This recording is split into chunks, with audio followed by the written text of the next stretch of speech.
श्री स्वामी समर्थ. स्वामी कृपेने तुमचा आजचा दिवस आनंदात जाऊ. 8 मार्च 2026ला सूर्य आणि बुधाची युती बुधादित्य राजयोग निर्माण करत आहेत. कोणत्या राशीला फायदा मिळणार आहे? आयुष्यात सुखाचे दिवस येणार आहेत.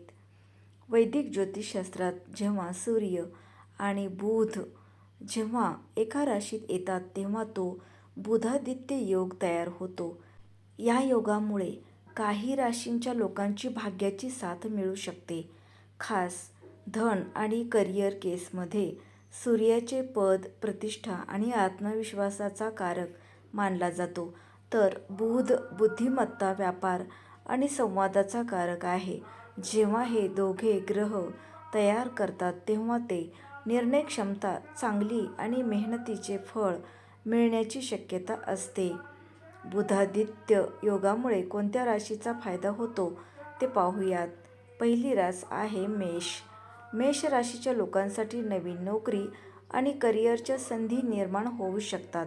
सरकारी नोकरीची तयारी करणाऱ्यांना यश मिळू शकते. कामाच्या ठिकाणी तुमच्या कामाचं कौतुक होईल.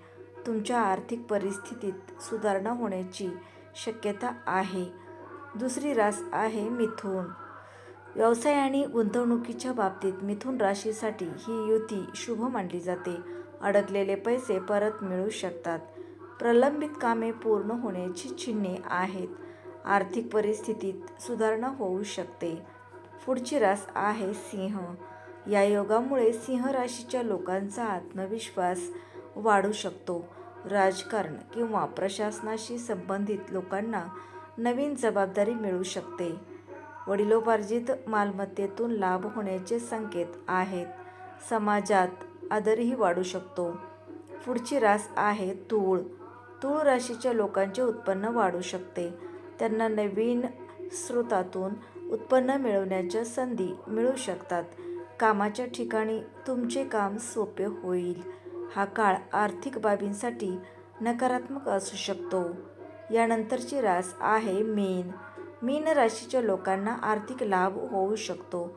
शिक्षण आणि स्पर्धेत सहभागी असलेल्यांसाठी हा काळ अनुकूल आहे. धार्मिक प्रचारासही योग बनू शकतो. धैर्य आणि आत्मविश्वास वाढू शकतो.